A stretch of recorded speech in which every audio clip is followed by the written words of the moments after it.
네, 여러분 반갑습니다. 오늘은 각 가정에서 온라인으로 예배를 드립니다. 오늘 함께 나눌 말씀 여호수아 24장, 여호수아 24장 14절부터 18절까지의 말씀입니다.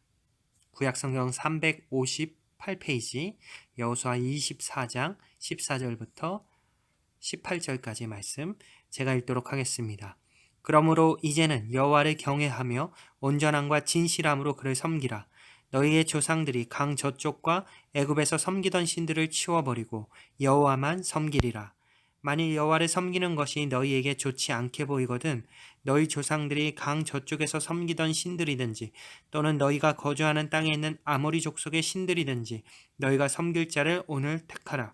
오직 나와 내 집은 여호와를 섬기겠노라 하니 백성들이 대답하여 이르되 우리가 결단코 여호와를 버리고 다른 신들을 섬기기를 하지 아니하니오니 이는 우리 하나님 여호와께서 친히 우리와 우리 조상들을 인도하여 애굽 땅 종되었던 집에서 올라오게 하시고 우리 목전에서 그 큰 이적들을 행하시고 우리가 행한 모든 길과 우리가 지나온 모든 백성들 중에서 우리를 보호하셨음이며 여호와께서 또 모든 백성들과 이 땅에 거주하던 아모리 족속을 우리 앞에서 쫓아내셨음이라.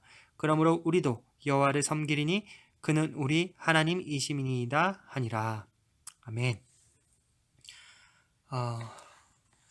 우리는 살아가면서 다양한 선택의 순간을 경험하지요.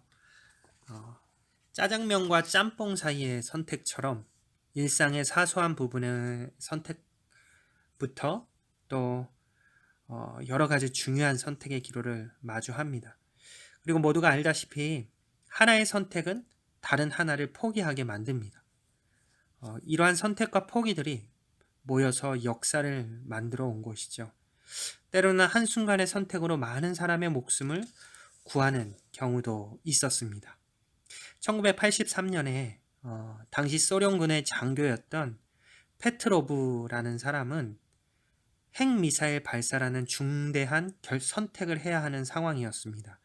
미국이 미사일을 발사했다는 경고가 컴퓨터에서 발견되었기 때문이죠. 만약 미사일 경보기가 고장난 것이 아니라면 국가의 안보를 위해 미사일을 발사해야 하는 상황이었습니다. 반대로 미사일을 발사했지만 경보기가 고장일 경우 비극적인 전쟁과 고통을 불러올 수 있는 상황이기도 했습니다. 결국 페트로브는 핵미사일을 발사하지 않기로 선택을 합니다. 페트로브는 국가 안보와 인류 평화 사이에서 한 가지를 포기한 것이죠. 다행히 경보기가 고장난 것이었고 그 선택으로 인류사의 비극을 막을 수 있었다고 합니다. 이렇게 선택은 다른 하나를 포기하게 만들고 그에 따른 결과를 불러옵니다. 오늘의 말씀도 선택에 대해 다루고 있습니다. 본문 14절부터 15절은 여호수아가 이스라엘 백성들에게 하는 말이지요.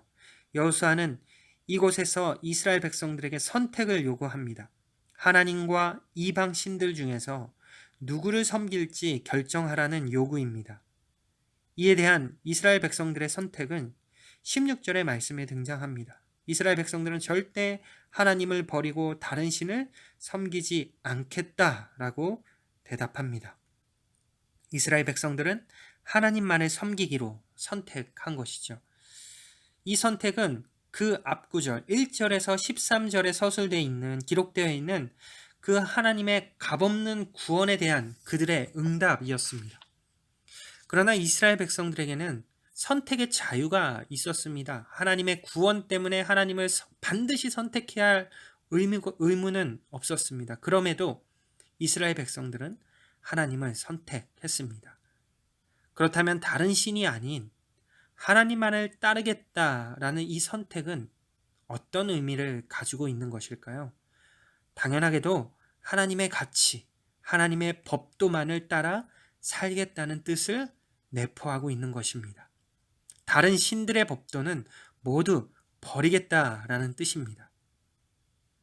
오늘 본문 앞구절에 있는 1절부터 13절의 말씀을 보면 우리도 그와 같은 하나님의 구원을 경험한 사람들입니다. 세상을 선하게 만드신 하나님은 우리를 함께 호흡하며 살아가게 하셨습니다. 또한 예수 그리스도를 통할 이웃 사랑의 삶을 알게 하셨습니다. 하나님께서는 사랑으로 인류 역사 속에서, 교회의 역사 속에서 많은 사람들을 구원하셨습니다. 그리고 그 사랑은 지금도 곳곳에서 사람들의 숨통을 트이게 하고 있습니다.